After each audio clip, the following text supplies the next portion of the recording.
My fellow Americans, a short time ago, I ordered the United States Armed Forces to launch precision strikes on targets associated with the chemical weapons capabilities of Syrian dictator Bashar al-Assad. A combined operation with the armed forces of France and the United Kingdom is now underway. We thank them both. Hello, welcome to Foreign Policy Focus. This is episode 181, and I am the show's host, Kyle. As you heard from the opening, Donald Trump ordered strikes against Assad in Syria on Friday the 13th. I'm bringing Will Porter on the show with me today to break this down and discuss it. There's an awful lot going on here. Syria is absolutely a very complex battlefield, and the United States getting involved in this way only adds to that complexity. There's a lot of questions and a lot of things to be answered, and Will's going to come on the show today, and me and him are going to try to do our best to give you the information that's known and then get some analysis on this, because it's a really significant, a really big event, and it's really important stuff. Will, why don't you go ahead and say hi, and how you doing today? I'm good, Kyle, man. Thank you for having me back on the show. I'm always glad to come on and talk about foreign policy, foreign affairs. No problem. I mean, having you on today, I think, is a great thing because there's so much going on, and we're recording this, only a couple days after the actual event, and so Will's been able to look into some stuff. I've been able to look into some stuff, and hopefully together we could put together a really good narrative for everyone. Will's work could be found at the Daily Sheeple, LibertarianInstitute.org, Antiwar.com, and Consortium News. He's a freelance journalist and, does excellent work, mainly focusing on foreign policy and Mideast affairs. Of course, this show could be found at foreignpolicyfocus.libsyn.com and libertarianinstitute.org. All right, well, so let's get into this attack that occurred on the night of Friday the 13th at 9 p.m. Eastern Time.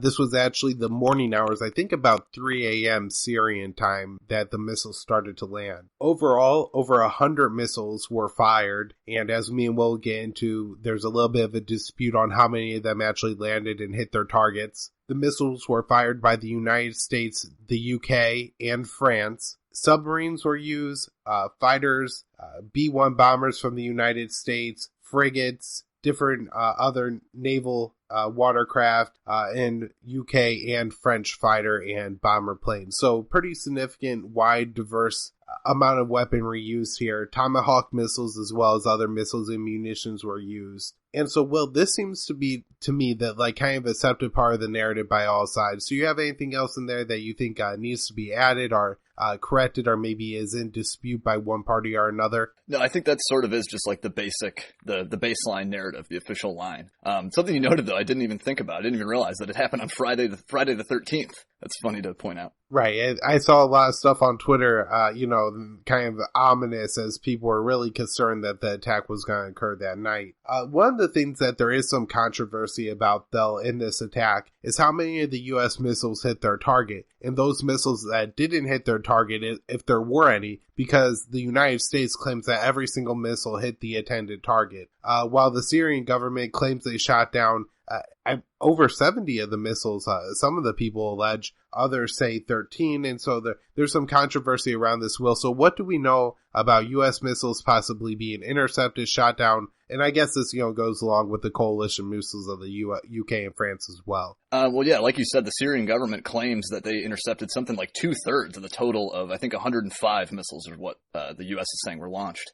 We have some video evidence that appears to show that that at least some of that's true, that a couple of these interceptions actually did occur. Although the U.S. administration claims that none of them were intercepted. Nothing, there was no material interference from the Syrians of the strikes. However, there is some discrepancies on some of the facilities that were claimed to have been bombed, or at least apparent discrepancies. But I'm not sure if you wanted to get into the clip about the Barza facility first, or if you want me to talk about that now. Right. And so I'll go ahead and play that clip first. And what this is General McKenzie, the day after the attack, so April 14th, he gives a press conference. And what he does here is he lays out the 3 facilities that the United States say they targeted in the attack, and he will explain that he believes the United States destroyed them. Against the first target, the Barza Research and Development Center, which is located in the greater Damascus area, we employed 76 missiles. 57 of these were Tomahawk land attack cruise missiles, and 19 were joint air-to-surface standoff missiles, or JASSMs. As you can see for yourself from the graphics, initial assessments are that this target was destroyed. This is going to set the Syrian chemical weapons program back for years. And you also note that we've successfully destroyed 3 buildings in metropolitan Damascus, one of the most heavily defended aerospace areas in the world. Next slide, please. Against the second target, the Him Shinsar chemical weapons storage facility, which is located in Syria just west of Homs, 22 weapons were employed. 9 U.S. TLAMs, 8 Storm Shadow missiles, 3 naval cruise missiles, and 2 Scalp land attack cruise missiles. So this target was attacked by all coalition forces. Our Tomahawks, the British Storm Shadow, and then French missiles went against it as well. Against the third target, next slide, the Him Shinsar chemical weapons bunker facility, we deployed 7 Scalp missiles. Again, the initial assessment is that this bunker facility was successfully hit. I'd now just like to talk a bit about the specific platforms that were part of this strike. And let's go back to the first slide, please.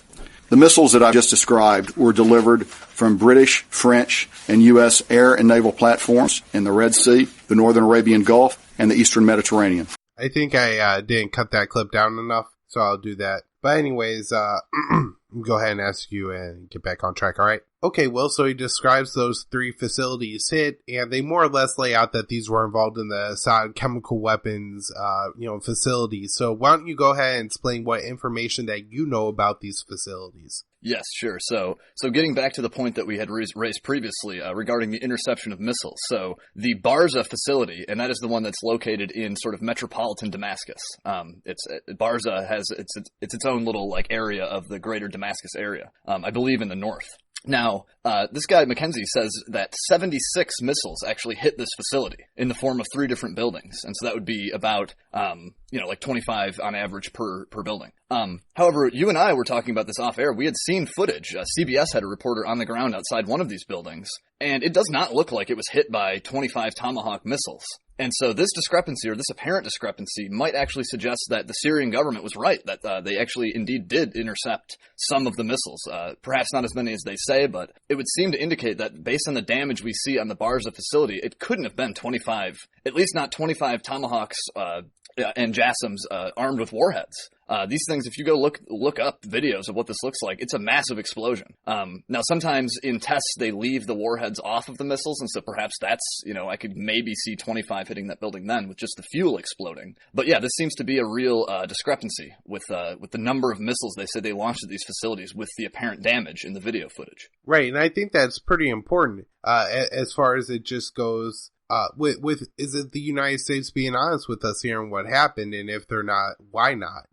Americans should understand the capabilities of our defense weapons. If we're advocating for war and our weapons aren't as effective as we think they are, then, that could get us into a little bit of trouble. But did you want to say anything about the actual facilities themselves, Will? Yes, absolutely. So yeah, just the first issue was just the sort of the apparent discrepancy with the what looks like it perhaps could have been intercepted missiles. Now, the second thing, though, to note is that the Organization for the Prohibition of Chemical Weapons, the OPCW, which is sort of like the official international watchdog group that tries to keep its eye on the use of chemical weapons, they visited and inspected the Barza facility twice last year. The most recent time was in November. And both times they claimed that this facility was clean. They said they found no traces of, they took samples and found no traces of prohibited substances, and they found no suspicious activity that would seem to go, beyond the Chemical Weapons Convention.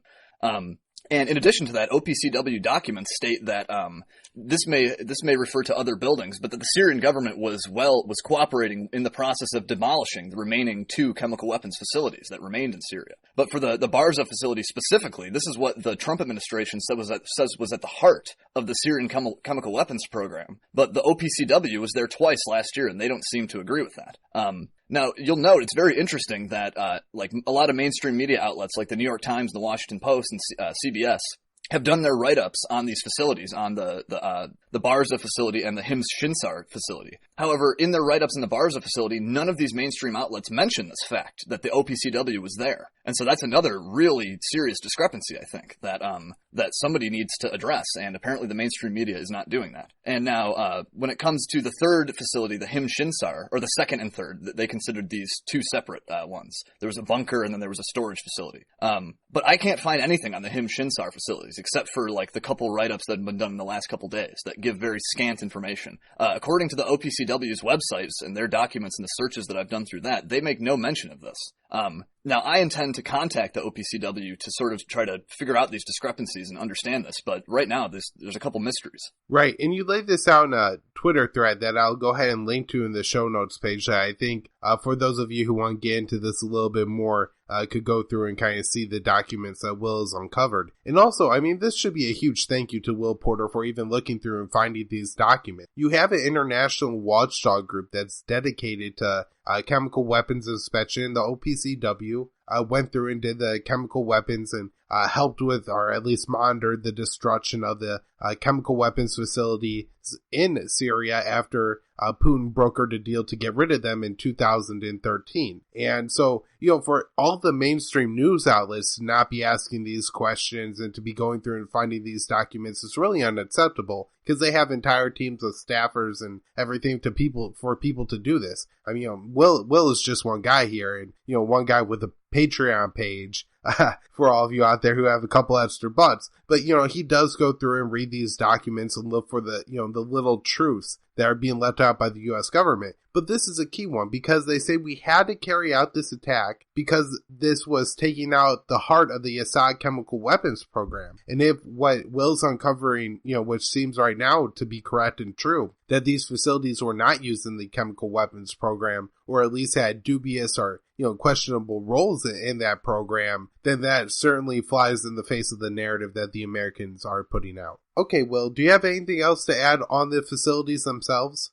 No, but hopefully I can, maybe if I find more, I can return to the show and we could do a whole episode on that alone. Like I said, I plan to contact the OPCW and we'll see if they, answer any of my questions. Absolutely, Will. The only other thing about the attack that's kind of outstanding to me and seems like something I haven't really been able to wrap my head around yet is the civilian casualties. The United States says that no civilians were killed, and I think I saw one report that said no civilians were killed and 3 were injured. This seems improbable to me that you could hit downtown Damascus with 76, I guess not downtown, metropolitan Damascus, with 76 missiles, and for nobody to die. I mean, if we look at things that happen in war zones around the world, you'll see that when they drop missiles on places, civilians aren't always killed because they were in the building that exploded, but because the house next door or around the block collapses, because these are massive explosions. So, I don't know, Will, what do you think about the civilian casualty reports and numbers? Right, yeah, and as often as the American administration refers to things like surgical strikes, which I think they even did in regards to this one, we've talked in this show a lot about American bombing campaigns, such as the one in Mosul, which, yes, was a very densely populated area, but we don't do surgical strikes. We kill a lot of civilians in our bombings. Now, the claim that nobody died at least in the strikes on Damascus, that seems very odd to me. And I think there's a few considerations that maybe we can parse through here. And so the U.S. administration, I think, has a incentive to say that nobody died. Of course, they want to say that they didn't, because the whole point of this was to retaliate to an alleged chemical attack on civilians. And so obviously killing civilians in the effort to punish that would be kind of contradictory. And so the U.S. administration definitely has the incentive to always say they didn't kill any civilians. Now, if the Syrian government, though, if they had contrary evidence, you'd think that they would be making a big stink about, no, you guys actually killed all these civilians. However, I kind of question that, though, because their narrative right now is that they intercepted 2/3 of the missiles. And so maybe more people did actually die, but the Syrian government is just running with the American narrative to sort of push their narrative that, yeah, we actually intercepted all these missiles. Now, a final possibility that I've considered is that perhaps very few people did actually die because of the sort of signaling of this attack several days in advance. And so the Syrian government and Syrian people maybe had more of a chance to prepare and get into a safe shelter. And maybe that minimized the casualties. So these are just some considerations I've been thinking about. Right. I think that the third one is very possible that, I guess maybe people in Damascus were sleeping in shelters just every night because they expected an attack to happen. For those of us who have been watching it, like we said last week, we thought the U.S. had attacked Syria, but it was actually the Israelis. And then throughout the week, pretty much every night, you had everybody kind of holding their breath, wondering if tonight would be the night that the attack would happen. Trump's tweets on the issue certainly didn't help to relieve anybody's fears. And so I guess, like you said, people could have been prepared. They're staying with relatives outside of the city or whatever, hoping that, they're not where the Americans bomb. And also maybe the Assad narrative is somewhat that, the attacks didn't kill a lot of civilians, because it seems like the reaction from the Assad, the people who support Assad and Assad, is that this attack was absolutely futile and did nothing. And they're laughing at the Americans for it. And so maybe they want to maintain that narrative. And, and I guess it does grant Assad a little bit of a position of strength within Syria. Right. Yeah, I saw Syrian soldiers tweeting out pictures of themselves. One guy had a little paper cut on his finger and he said, I'm the only casualty of the American strike. And so that's definitely kind of like the narrative that they're pushing. Okay, well, now I want to get into Trump's speech the night of, and he announces that the attack is happening as it occurs, very much like Obama in his Libya moment, don't you think, Will, where we have him saying that military action has begun. Yeah, it's a very similar moment, I think, for Trump here. All right, I'm going to go ahead and play the first of those clips. The purpose of our actions tonight is to establish a strong deterrent against the production, spread, and use of chemical weapons. Establishing this deterrent is a vital national security interest of the United States. The combined American, British, and French response to these atrocities will integrate all instruments of our national power, military, economic, and diplomatic.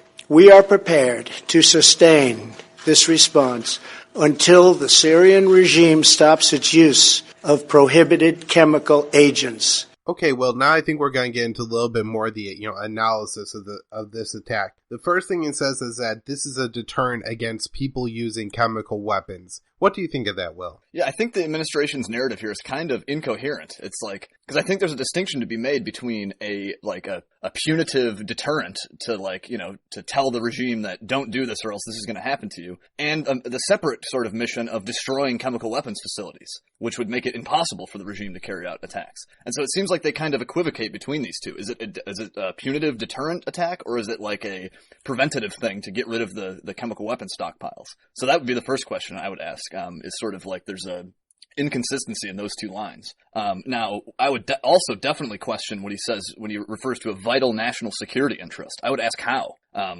Syria is many miles away across an ocean. How is this, directly related to Americans' national security? I assume that means national security. It refers to our nation and its security, its safety. But of course, they're going to stretch that to just to the general interests of America. And then the final part about sustaining the attack, of course, at first, that was one of the more alarming parts to me, because that indicated to me that this would not just be a one-off strike. Although I'm not so sure if that's the case. Right. When I had first heard this, and remember that Trump is the only one giving this speech. He's out right there, kind of announcing it. And it's not until about an hour later that Mattis and Dunford speak that they really clarify that the attack is over and that it's not a continued attack and it's a one-time attack.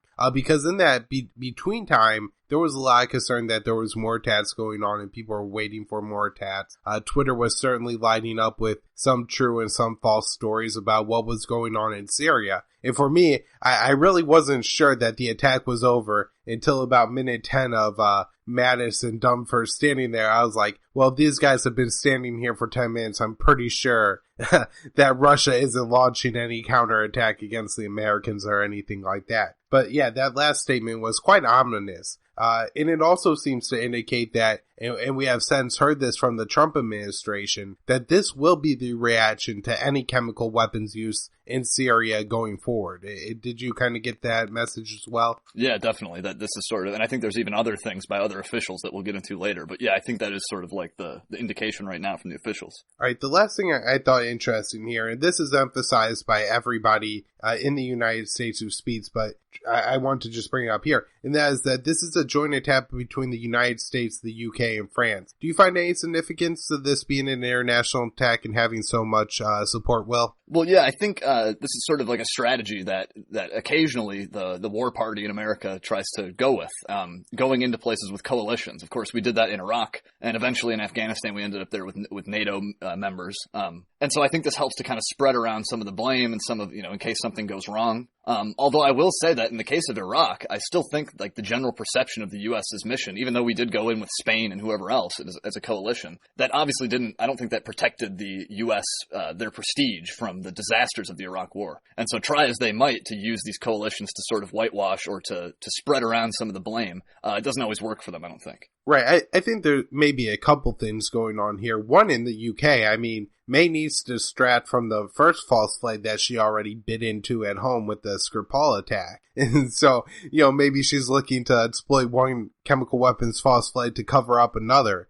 And then in France, I always know that there's some political things going on there. There was just a couple French troops that died in Mali not that long ago. And so maybe shifting their foreign policy to, acting noble in Syria and defending the undefended people of Syria against the mean big Assad is something that Macron wants to stand behind. But it does seem to make it more palpable to the America populace if our other allies are going in with us. Now, as you point out, Libya, Syria, Syria with the ISIS coalition, Iraq War II, Iraq, War III, Afghanistan, all these were either joint NATO missions or we had a coalition. But looking back on it, I think the U.S. always takes the most, or if not all, the, kind of credit and responsibilities for these wars. But going into it, it makes it more sellable to the Americans, I suppose. Yeah, absolutely. That's a good point. It's just like just initially getting into it. That's the important part. Okay, I'm going to go ahead and play the last clip I have from the Trump speech. To Iran and to Russia, I ask,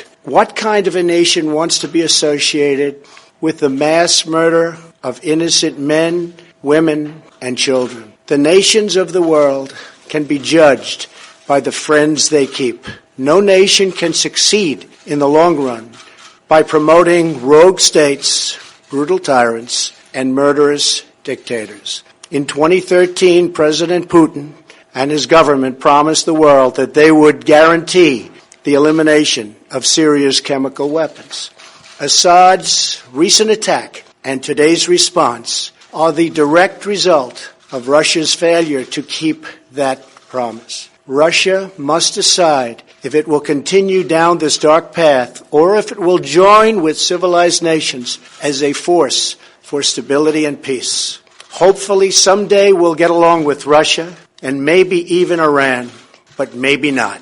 Okay, well, in this clip, he really seems to target Russia and Iran and put the responsibility, at least in large part, on them for the chemical weapons attack. What do you think about Trump distributing that responsibility to Russia and Iran? Well, yeah, I mean, I think it's part of the attempt to draw them into this whole accusation, this whole conflict. As we know, the Trump administration has talked about wanting to focus more on like great power conflicts and disputes. And so perhaps that's sort of a way to do that, to implement that strategy. But it should be pointed out here that, Trump here is just absolutely certain of what he believes is a chemical weapons attack. But at this point, we still have seen no evidence in that regard. So he's really, I think he's putting the cart before the horse.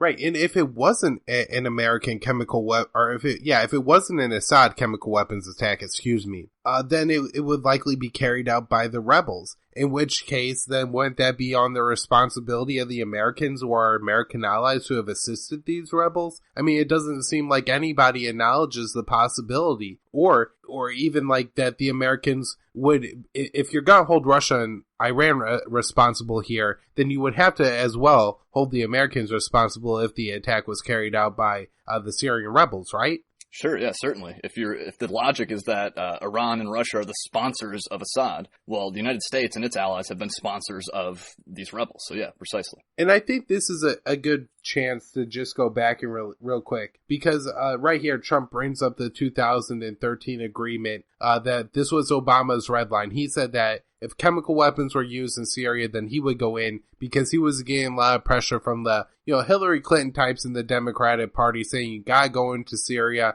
to stop the humanitarian catastrophe there. So he draws this red line, and what do you know? He draws a red line, and then there's a chemical weapons attack in Syria. So do you want to just quickly review the 2013 attack in Ghouta? Yeah, sure. So as you said, it's sort of been like the R2P liberal hawk, the cruise missile liberal camp, as one of the Coburn brothers used to call them. And so yeah, they've been pushing on this chemical weapons thing for a long time. The first incident, the first major international scandal, basically, of this alleged chemical weapons use came in 2013 in a suburb of Damascus, the same suburb actually where Douma is, the location of the most recent allegation of chemical weapons use. So right in this region, it was alleged that chemical weapons were used, that Assad used them against civilians and killed a lot of people. However, there was a lot of independent analysis, particularly by a guy, MIT ballistics missiles professor, Theodore Postel. He did an analysis of this and found that, like, the trajectories of the missiles and stuff, it didn't make any sense. They could not have come from Assad-held areas. It looks like this was a rebel false flag. And in this case, sarin was actually used, right? This wasn't a case where it was like chlorine, or, as we'll discuss later in Khan Sheikhoun, where it was possibly a mixture. This was actually a sarin weapons attack, right?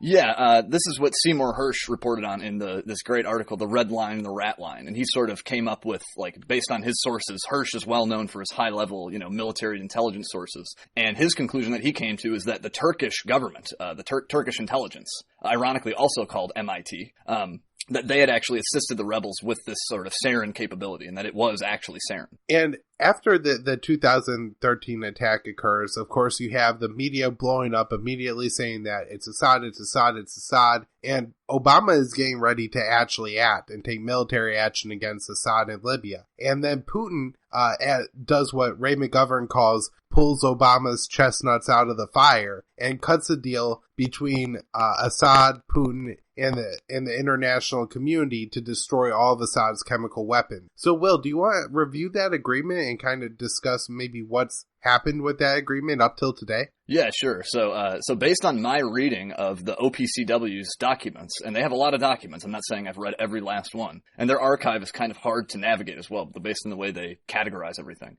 However, based on what I can see, there were 27 originally declared chemical weapons related facilities in Syria, and up until just last March, I believe, was the last report on this, 25 of those have been destroyed. And the final 2 of those facilities are in the process of demolition. And so it appears, as far as we can tell, as far as the OPCW has been able to find, that the Syrian state, the Syrian Arab Republic, has actually cooperated with this whole thing, the deal made in 2013. That all along they've been cooperating with this and been working with the OPCW to destroy all of their stocks.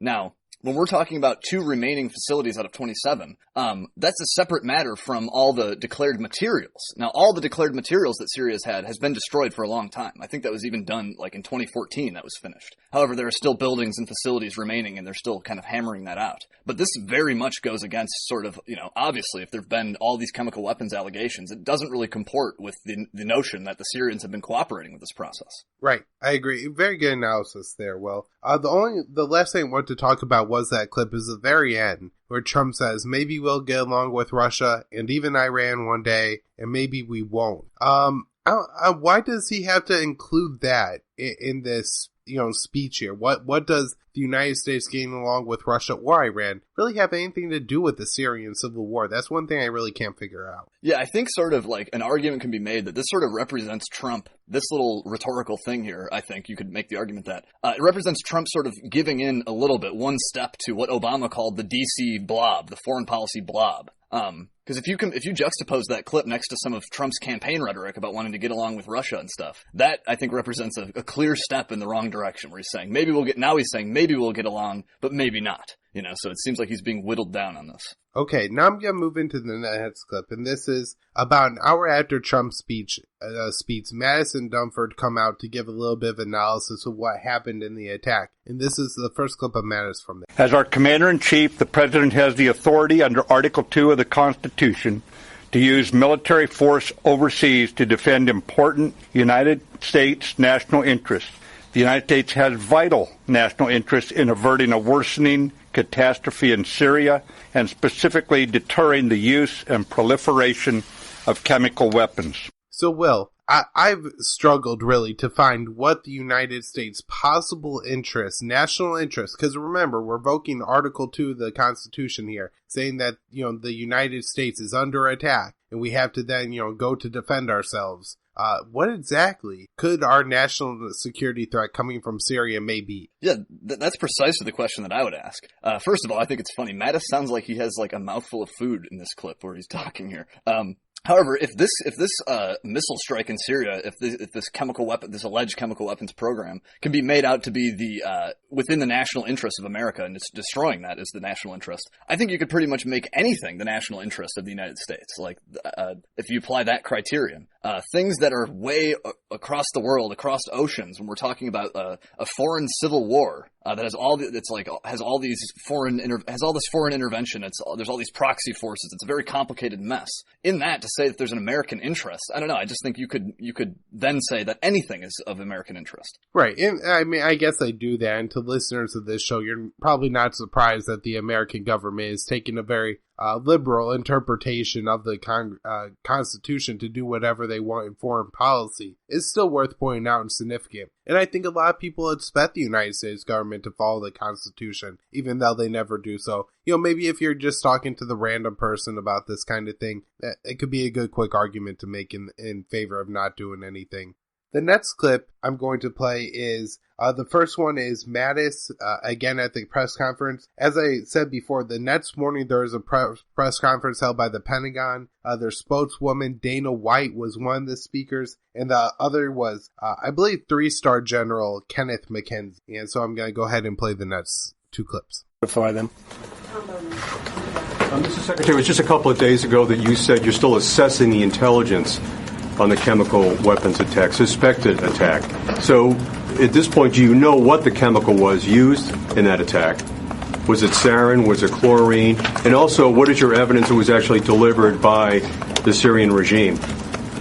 Say the last part again, Tom. What's your evidence it was delivered by the Syrian regime? Are you quite clear it was? I am confident the Syrian regime conducted a chemical attack on innocent people in this last week. Yes, absolutely confident of it, and we have the intelligence level of confidence that we needed to conduct the attack. As far as the actual chemical used, do you know what it was? Was it nerve agent? Was it chlorine? Do you have a sense of what it was? We are very much aware of one of the agents. There may have been more than one agent used. We are not clear on that yet. We know at least one chemical agent was used. Tom. Secretary Mattis said last night he was pretty convinced that chlorine was used. He's still waiting on sarin. He also said he was confident that the Syrian regime mounted these chemical attacks.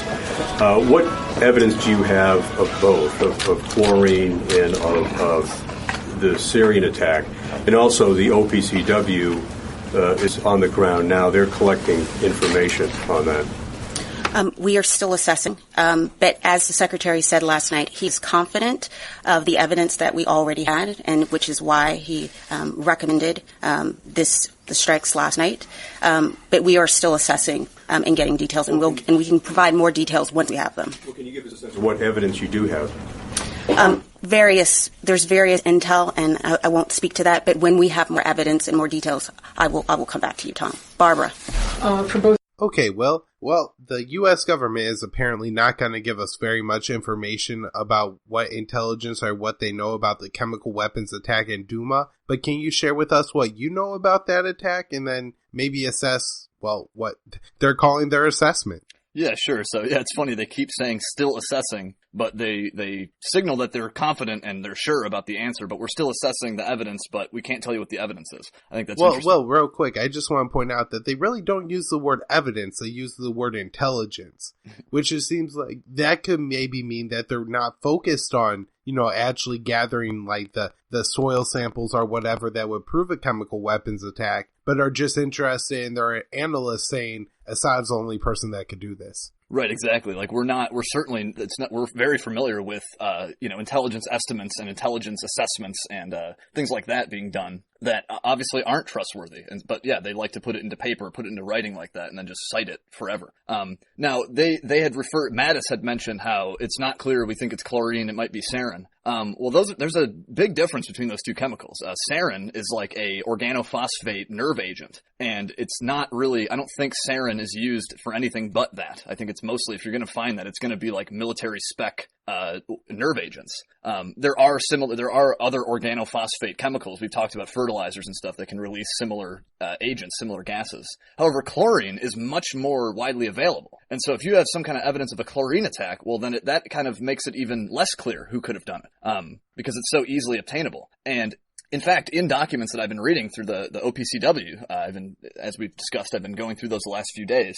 And in one case, the Syrian government had actually requested a special mission from the OPCW to go and investigate 5 sites that the Syrian armed forces had sort of found fishy stuff there. And so it asked the OPCW to go check this stuff out. And the OPCW says that at some of these sites, it doesn't indicate exactly how many of them, but at least in one of these 5 sites, they found chlorine canisters, and they found some kind of vat, some kind of tank full of what they described as an acidic substance. And so what this may suggest, I'm not totally sure what this all means yet, but it may suggest that these sites were formerly rebel-held locations, and that actually this would demonstrate a rebel chemical weapons capability. Now, the OPCW says that they weren't able to sort of like confirm that any of these sites violates the Chemical Weapons Convention or anything, but I'm not sure what that even means. Is that like, would the rebels have to be a party to the convention for it to be a violation? Like, is this some kind of technicality? I'm not sure. But again, this is another thing that I hope to get answered when I contact the OPCW. Right, and I hope you get those answers and can bring them back for us, because like I said, they're very important to the narrative here and the story that the United States is portraying. One thing I found very interesting is just the way they kind of handle and deflect the question. They don't even really offer the lowest amount of evidence. In fact, when she's really pushed on it, Dana White, she immediately cuts to CNN's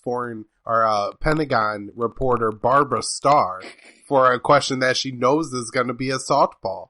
And so, it just, I guess, goes to show that we really, I guess, can't expect them to give us the right answers or any good information. Yeah. All right, I'm going to go ahead and move on to the next clip, and this is again Dana White. What's important to understand is that the Assad regime has a pattern of using chemical weapons against its own people, against the Chemical Weapons Convention, despite the fact that they had agreed to it, and then despite the fact that the Russians were their guarantors. So what happens next has everything to do with what the Assad regime decides to do. And it has everything to do with what the Russian government decides to enable as well. Stephanie? Okay, Will, so in this clip, she points out the Assad government's pattern of using chemical weapons. There's been 3 chemical weapons attacks in Syria that the United States has at least invoked the red line on. That being the first one in Eastern Ghouta that you already talked about in 2013. The one in Douma we just discussed a minute ago. And the third one being 2016 or 2017 in Khan Sheikhoun. Well, I know you've done a lot of report on this one, so do you just want to give a summary, maybe at least throwing into question the U.S. narrative that this was Assad? Yeah, exactly. Khan Sheikhoun, it's in the Idlib province. There was this attack that was alleged to be a chemical weapons attack on civilians there. But there have been a lot of independent analyses. I mentioned them earlier. Theodore Postel did an analysis. Gareth Porter, Seymour Hersh, Phil Giraldi. Based on all this reporting and all these analyses, it really throws into question the idea that Assad actually did this. What appears to have happened, based on all this analysis, and we've covered on the show that your listeners can go back and listen to this stuff. Look up Khan Sheikhoun. It seems to be that the Russians and the Syrians carried out a joint conventional strike on a rebel command post, and that this command post had sort of doubled as a storage facility for all kinds of other chemicals, like non-weapon chemicals, so things like smoke munitions and pesticides or rodenticides and disinfectants and fertilizers. And so between all that, there's a lot of potentials for a cloud of poison gas to be, emitted from a strike on that building. And what seems most likely, the most plausible explanation, is that phosphine gas was actually emitted from some of the organophosphate fertilizers. And just the second thing that I think is sort of damning here is that the OPCW violated their own protocols for the chain of custody for evidence on this. And so the evidence pertaining to Khan Sheikhoun had actually passed through rebel hands, which I think taints everything about the investigation after that point. And I always like to point out that some of the victims showed up at the hospital before the time of the alleged attack occurred. Right, exactly. I actually went and recently re-looked that up, and yeah, it was in like the annex of the report. And yeah, it said 57 or 50-something patients had showed up to this hospital before the attack alleged to have happened. And it says that, we can't rule out that there was some kind of staging scenario, they call a staging scenario, but they said they didn't even look into it. So that's fascinating. So, Will, you already brought up the point that at least the OPCW went out and inspected a site that was once held by rebels, and there was some chlorine canisters there, suggesting that the rebels may have access to chlorine weapon. In the second part of this, she kind of mentions that if a chemical weapons attack occurs again, then it's on Assad or Russia. And so isn't this, I don't know, seems to me to be telling the Syrian rebels out, maybe they call it a dog whistle or something, that, hey, if you need some American support, make it look like a chemical weapons attack and we'll blame Assad right away for you. Sure, exactly, because sort of left out of this, like in this woman's premise is sort of the idea that Assad controls all of Syria, which he certainly doesn't. There, as we've been discussing, there was a rebel-held area just outside of Damascus in Douma, and that's held by Jaish al-Islam. So similar groups hold territory all around Syria. Not as many as used to be the case, of course, but yeah. So like, there's all kinds of potential for these people who control these areas to stage attacks like that. Great, and I'm going to go ahead and move on to the next clip. One more. And what kind of response should the Assad regime expect from the U.S. if they were to use chemical weapons again? One, I think it's very important to remember that this represents 3 permanent members of the UN Security Council who did this. The UK and France are our oldest allies. This is about values. We did this because it's intolerable for any civilized nation to tolerate the use of chemical weapons. Now, maybe no more so than at any point of her interview does it seem like Dana White really doesn't know how to respond to why the United States had to do this, which is a critical question. If you're carrying out military action, there should be a very distinct reason that you have to do it. And the best she could come up with is, our values tell us no. What kind of values are these, Will? I mean, what are the values of American foreign policy? Yeah, I think we've gone into covered in depth sort of the American role in the genocide. I don't think it's unfair to call what's happening in Yemen a genocide, unfolding, like I said, in Yemen. We're assisting a Saudi-led coalition there in killing what could be hundreds of thousands of people. We're not so sure because the UN doesn't do a very good job counting these deaths. But yeah, the United States all over the place is involved in killing people. It just might not be always with chemical weapons.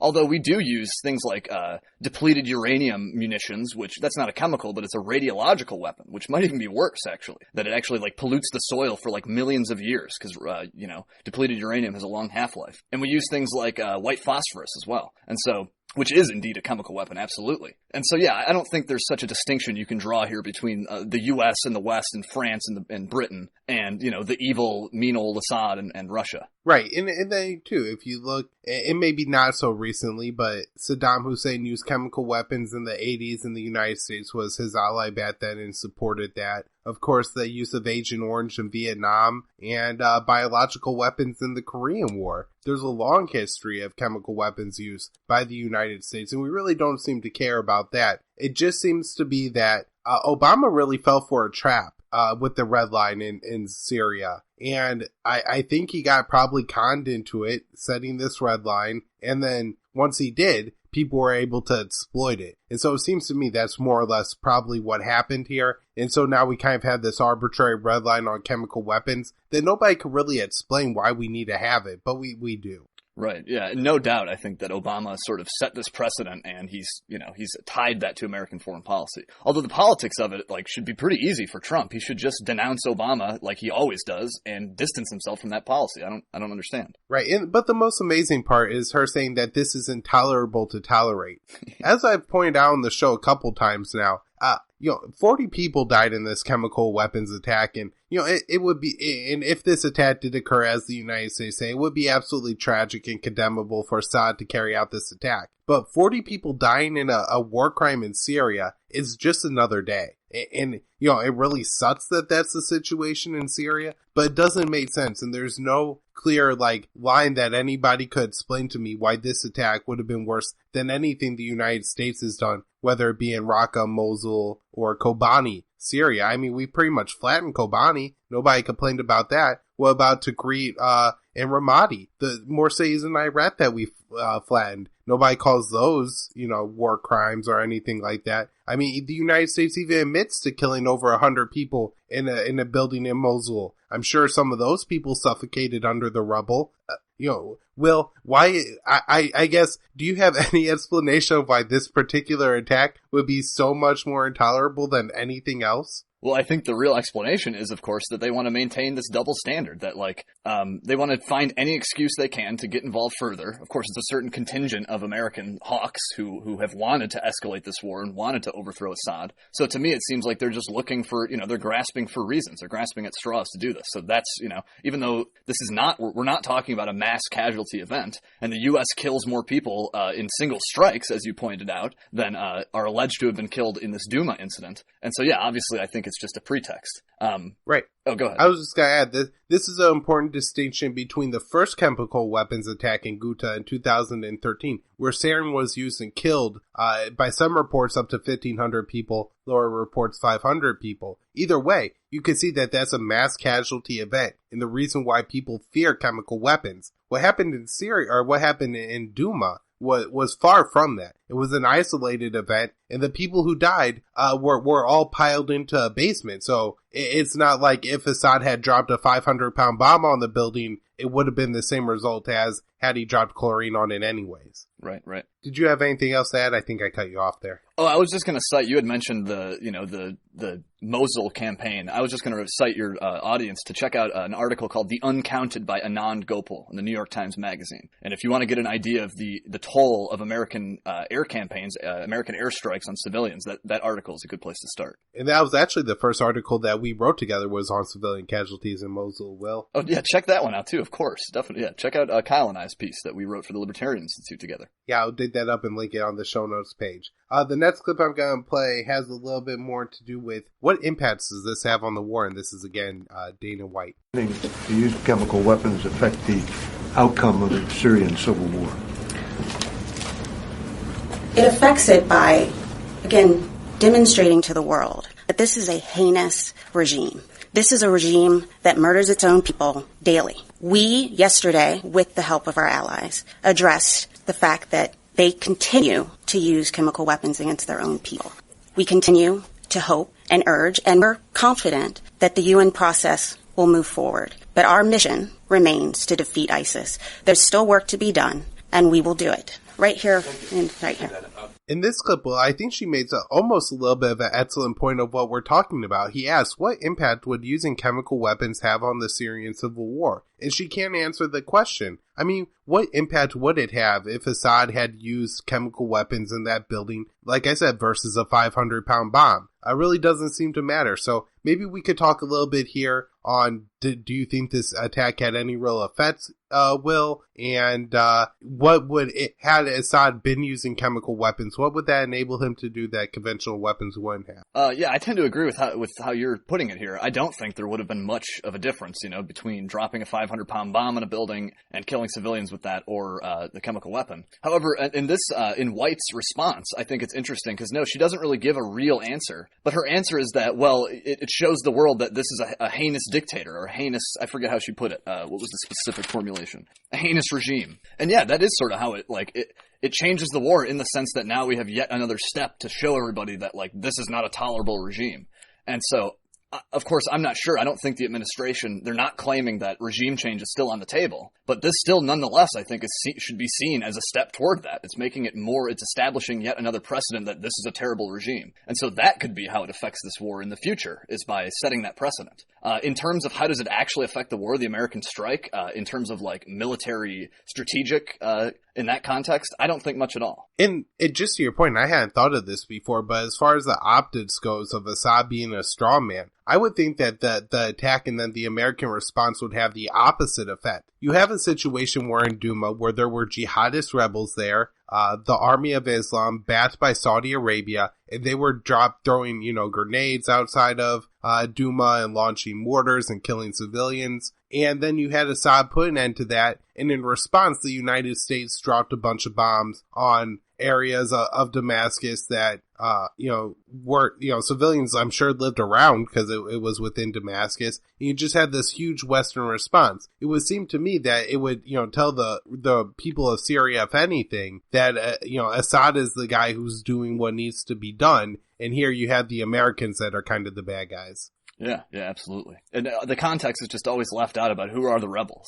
And you pointed out it's the Army of Islam, backed by Saudi Arabia. So that's really who we're talking about here. And I had read reports that this particular rebel group, one of the atrocious things they did, was put civilians in cages and kind of drive them around the city to prevent Assad from dropping airstrikes on the area. So, I mean, human shields in the most literal of terms. Yeah, exactly. I think that's pretty common, too, for groups like that. These types of groups, they have slogans like the Christians to Beirut and the Shia to the sea, or the Alawites to the sea. That should show you sort of what their politics are. They're very sectarian. They would cleanse the areas, presumably, if they took control of the whole country. Yeah, they only kept enough alive to use them as shields. Right, exactly. All right. So the next clip I'm going to play is by the only reporter that I felt like that asked anybody a question over the weekend. It was really thorough and asked good questions. Yeah. First, were you ready yesterday to engage Russian targets in case Russia responded to that attack? Second, you keep talking about the current Syrian chemical program. Can you give us an idea about the size of this program in comparison to what the regime had before dismantling it? What is in percentage? And third, you're talking about evidence of chemical weapons attack.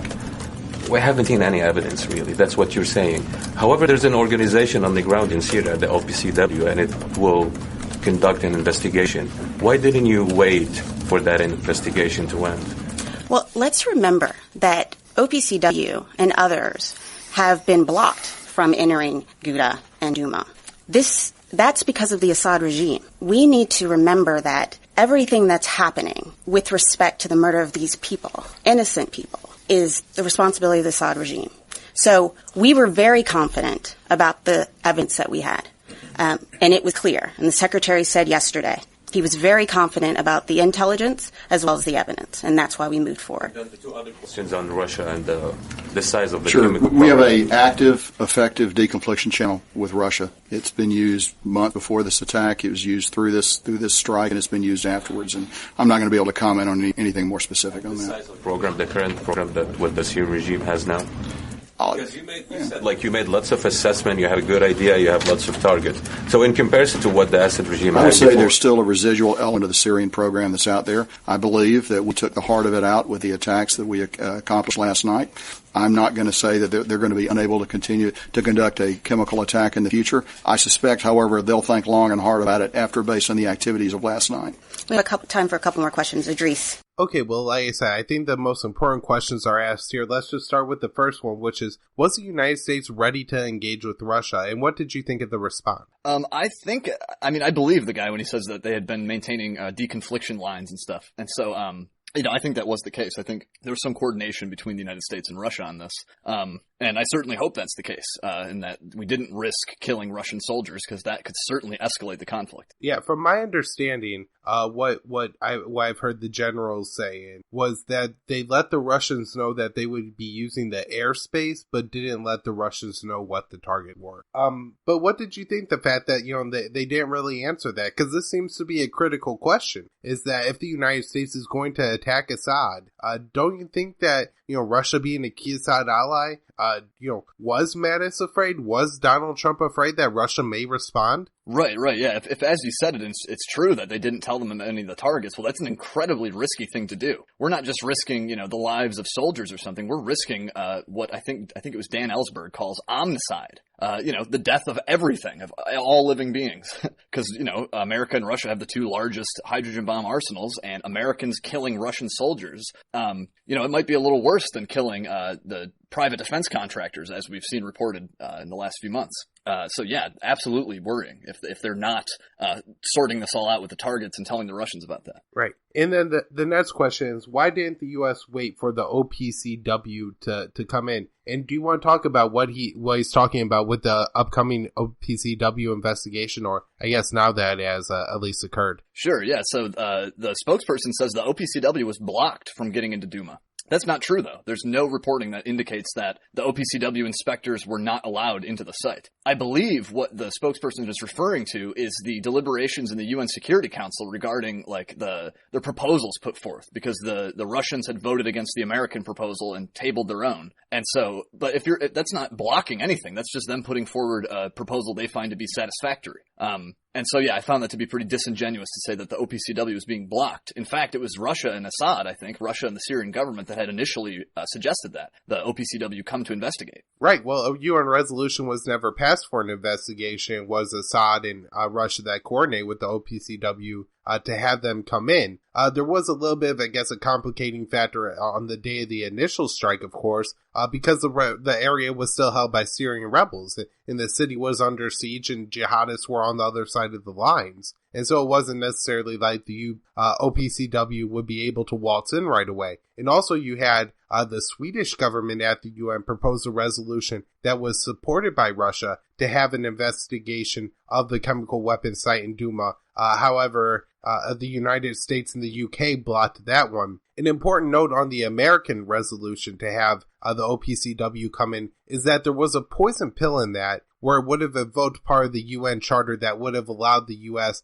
To take action against Assad had the OPCW found that chemical weapons were used. And as you point out, with, I believe, the Khan Sheikhoun attack, the OPCW has a history of allowing evidence to be breached. And so it was quite obvious that the Russians weren't going to put that much faith in the OPCW to come back with a correct assessment. The last question they asked, it just has to do with Assad's remaining chemical weapons abilities. And did you find the answer to this question, interesting, Will? Yeah, I did. I think it's kind of, it's interesting that this is actually public information. The OPCW has said that, like, they give the percentage of the stuff that's been destroyed, and they put it in, like, the high 90s. I think it's 96% or something. And so they actually could have, if they had been aware of the relevant information, they could have given this reporter a real answer. But of course, he just says, I think some vestiges, some remains of the facilities or the chemical weapons program is left. However, as we addressed earlier, the facilities they selected for the bombing, at least one of them, pretty clearly was not part of that. And so, yeah, it is true that the Syrian government has this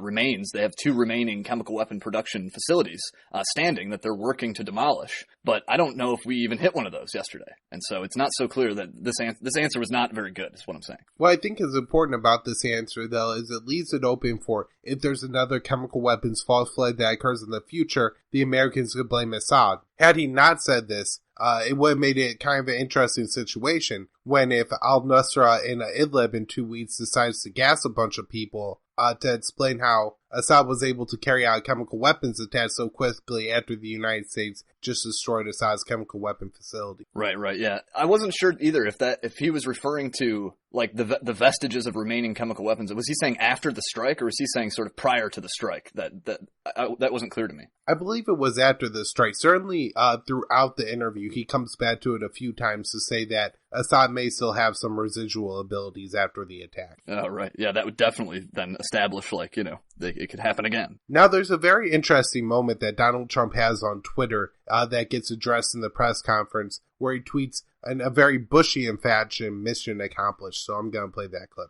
Thanks, Dana. President Trump tweeted about an hour ago, mission accomplished, which, of course, historically not borne out when the phrase has been used. And you're saying that if you've left the option open for future strikes in case chemical weapons are used again. So could you sort of reconcile those 2 statements? Mission accomplished and could be used in the future. In terms of authorities, if there are other strikes, does Secretary have to go to President Trump, or has he been delegated the authority to carry them out as he sees fit?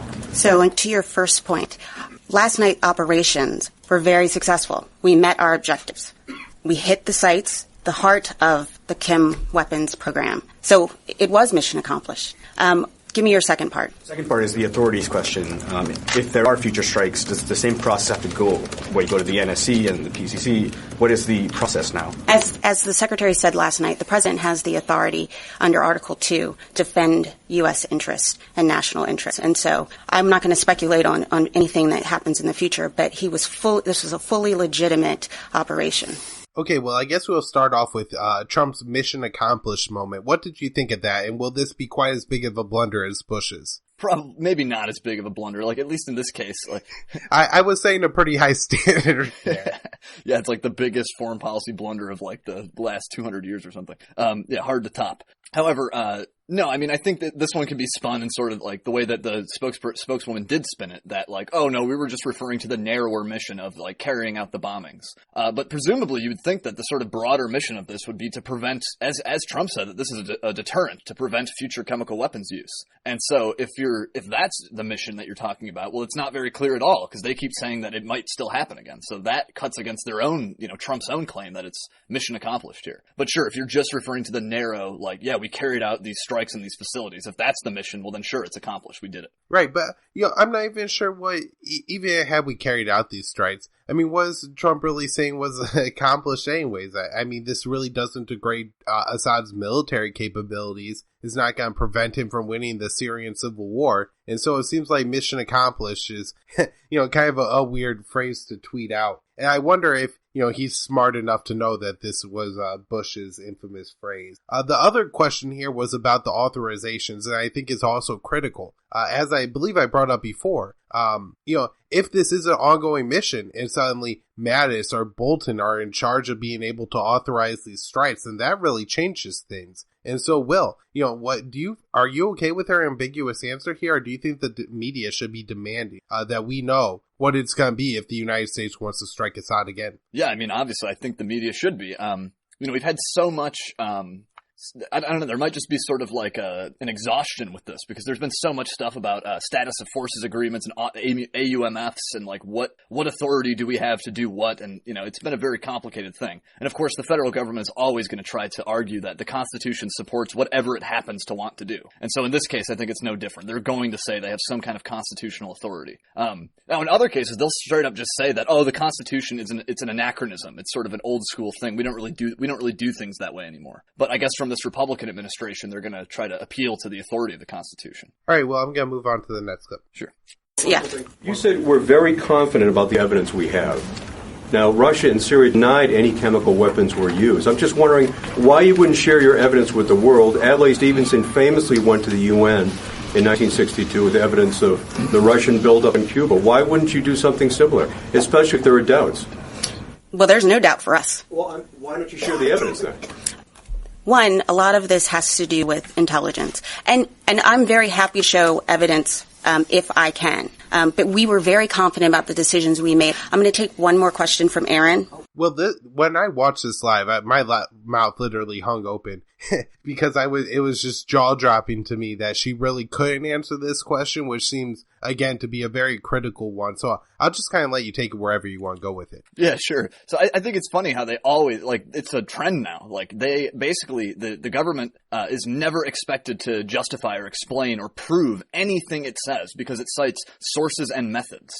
Well, give me a break. The Organization for the Prohibition of Chemical Weapons has all kinds of public information about some of these facilities, including the Barza one, including of course, that directly undercuts the administration's narrative. But there's some stuff about these facilities that are public. They could have given us something about this, some indication to, they could have made even a crappy argument about it. But no, like, they're trying to maintain this precedent that we don't have to explain anything. We have magical intelligence, but from our intelligence wizards who tell us, who know all. Not to mention the fact that these intelligence agencies have not only been wrong about things, but lied and been corrupt about things in the past 20 years. And I just think it's the height of absurdity that we're going to trust these intelligence agencies after all this nonsense. We're not even done with this whole Russiagate thing where we have yet more demands that we trust baseless assertions from intelligence agencies. And they're doing it yet again here with the Syria strike. Right. As you talk about with, Iraq being the biggest foreign policy blunder maybe ever, in the past couple hundred years at the very least. And that was based on false evidence. And so don't you think that there should be, some standard now that, that they have to give us a little bit more to make sure they're not lying like they did last time? It's not like there's not a history of the government being dishonest. I mean, even moving forward to another complete blunder with Libya. I mean, Gaddafi wasn't going to massacre the people of Benghazi. Simply not the case. And yet they continue to repeat that it is and pretend like that war was justified. Right, and you would expect with the mainstream media, like the effect that these things have had on me, Iraq and Libya, has been to sort of radicalize me. Like I'm now radically skeptical of anything the American government or intelligence agencies say. And I think rightfully so. That's based on a track record. That's reasonable. But the American media, it seems, has just been like pounded into submission. Like they don't even expect answers anymore. They barely even ask. They barely press. There's that one guy who asked those great questions, but they just pretty much roll over when they're said, sources and methods. Like they just accept that. Right, and I think that'll be no more clear than with the Neds clip. I'm going to go ahead and play that, and this is the last one. As Secretary Mattis said last night, the Russian disinformation campaign has already begun. There has been a 2,000% increase in Russian trolls in the last 24 hours. Therefore, we will keep you all abreast of the facts moving forward. Thank you all very much. General, does this operation have a name? Okay, well, so a 2,000% increase in trolls in the past 24 hours. Now that seems like to me would be some kind of statement that they could actually provide the evidence for how they got it, whether it be Prop or Not or Hamilton 68 or whatever other source that they would use. And yet I have seen nearly every single media outlet just repeat that claim that there's been 2,000% increase in the number of Russian trolls after the attack on Assad. What do you think of that? Yeah, of course. I think that's total BS. They don't even try to cite any source for that. Even if they did cite Prop or Not or Hamilton 68 or whatever, the dashboard thing, those are completely discredited anyway too. Or at least, if not discredited, they're very dubious. Their methods of research and their sources and stuff. Prop or Not is completely anonymous. It doesn't even say how it comes to its conclusions. It just gives pronouncements that people are Russian stooges. Whereas the Hamilton 68 dashboard, is it 68 or 64? Am I getting that right? I might have it wrong. It's 60-something. Yeah, Hamilton, whatever, the dashboard thing that claims to follow Russian trolls. That is sort of dubious, too, in that they don't say how they know it's Russian trolls. They just follow certain accounts and follow their activity. Now, if it's something like the Hamilton dashboard that they're going off of, and they're judging tweet activity or troll activity, well, it seems to make sense to me that if these are Russians and their government's involved in the Syrian theater, and the other hydrogen bomb arsenal of the world is bombing that theater, well, wouldn't Russians have an interest, like just any average Russian have an interest in that? Wouldn't you expect a lot of Twitter and social media activity from Russians and from people who are generally interested in these things? Like, it doesn't seem to say to me that these are necessarily trolls, even if they are Russians. Right, well, people are how many people tweet about Syria and that kind of stuff on a regular basis anyways? But certainly I was a lot more active on Twitter that night because this is a situation that interests me. And, Twitter's, of all the things about Twitter, one of the positive ones I could say is it's a good place to get information that's coming out very quickly and very rapidly. You don't have to wait hours for a press conference or whatever the hell. And so, for that reason, I would guess that there would be a lot more activity, and some of that's, going to be false information, but that's not necessarily because people are, looking to spread disinformation all the time, but just people get things wrong in the moment. Syria is a complete war zone, and so if there's attacks going on anywhere else, those could be falsely attributed to this attack, simply by misunderstanding what's going on. Like what happened at the beginning of the week when you had Israel attacking Assad and people thinking that was the United States. And that wasn't because it was Russian trolls out there. It's because that was the most likely scenario, and as news was thrown in, that's what people are tweeting. Right, exactly. And when you say that, like, you personally were more, you were more active during the strike. Well, who knows, man? Maybe you and I are included in part of this, 2,000% increase in Russian troll activity. Maybe we are considered Russian trolls based on whatever they're citing.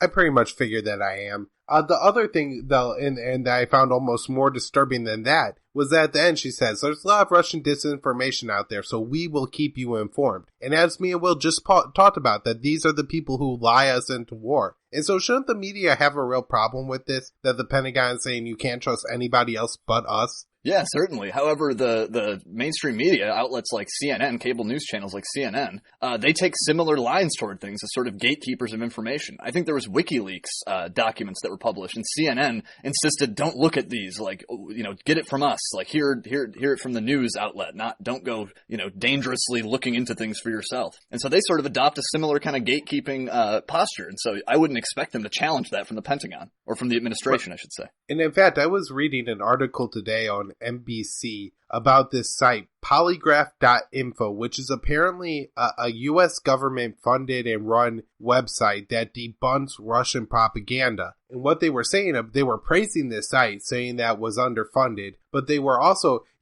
put in there that while this site is funded by the U.S. government, much like Voice of America, remains independent. And so you have the media reporting that who is funding, sources of information is not relevant to the message that they're putting out. Different from RT, of course, who puts out, Russian propaganda because they're funded by the Russian government. It's just incredible to me that the U.S. mainstream media seems to completely have given up on actually doing work in journalism, and like you did. And I want to give you so much credit for going through those, I'm sure, very boring OPCW reports and trying to pick out the information on these facilities. But they're willing to just sit there, ask what questions they can to the Pentagon press spokesperson or whoever else, and then write whatever they tell them. Right, exactly. And this is what Glenn Greenwald, I think, calls official say journalism, where you don't even try to find anything yourself. You just assume that whatever you need to know, the official will tell you. And if they don't tell you it, then you must not need to know it. So that's sort of their MO, it seems like. Especially White House reporters, particularly. Right. And so,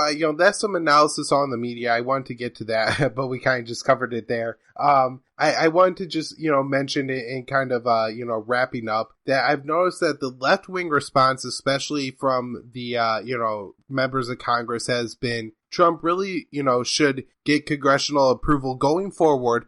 There's very few there saying he should have gotten congressional approval for this attack, but there's a general approval of the attack. Of course, the Republicans are all on board, thumbs up. I mean, there are the typical dissenting voices. I saw Tulsi Gabbard was very upset, as well as Thomas Massey and Justin Amash, who are calling out the president for getting involved in another endless war and, not seeking congressional approval. Have you noticed any other kind of narrative coming out from any particular group, Will? No, it seems largely like sort of how you're explaining it. You have sort of, I don't know, I guess there's two aspects of both the left and the right here. You have certain left-wingers, like my radical left friends, the Marxist-Leninists and the anarchists and the hard leftists tend to be good on this. They tend to be good on, interventionism and imperialism. But when you go a little more moderate to the progressives and the liberals, they tend to be gung-ho for this, Not only do they see this as the R2P kind of justification, but they see it also as getting back at Putin and stuff. So they have an obvious sort of interest there.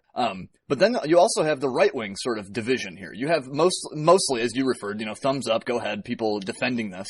Anything Donald Trump does is some genius 4D chess, brilliant move, always, no matter what he does, no matter how much he looks like Hillary Clinton or Obama. But then, like you said, you do have this sort of right-wing contingent of the Ann Coulters and the Tucker Carlsons and the Masseys and the Amashes and stuff, where they're mad about this. This is the last straw. And actually, man, just last night I was watching some of the more fringe right-wing responses. Alex Jones on his live streams on Twitter and Facebook was going ballistic about Trump doing this and completely burning, cutting ties with Trump and everything. And so that's on the very fringe kind of right. But yeah, so I think there is sort of there's divisions. You have sort of the war party is what I would call them, and then you have everybody else, and that's the people like Tucker Carlson, the people like Caitlin Johnstone on the left, Max Blumenthal, the good left wing opponents to this kind of thing. Yeah, I give a shout out to Joanne Leone, who's doing Around the Empire podcast and who's put out great episodes recently. Daniel L. Davis, Elijah Manier, Asani22, all doing a really good analysis on the Syria situation, as well as checking out the past 4 episodes of Foreign Policy Focus really have been focused on the Syria situation. 2 of those episodes with Will Porter. So listen to those shows, but also check out Around the Empire. The last thing I want to say, or kind of talk about before we wrap up, Will, is where do we go from here? I wanted to preface this with some statements that Nikki Haley made today, saying that the U.S. has 3 aims for our mission in Syria. The first being ensuring that chemical weapons are not used in any way. The second is to defeat ISIS. And the third is to have a vantage point to watch Assad, or Iran, not watch Assad, watch Iran. And so, Will, what do you think of those aims? And I don't know, what do we expect from the U.S. mission going forward? Well, these first 2 are sort of par for the course. You know, they've been saying that ISIS is the goal, to defeat ISIS is the goal. Of course, it's not so clear they're doing it. It seems like in the eastern provinces of Syria, in the sort of like rural areas, it seems like ISIS is sort of being left alone there.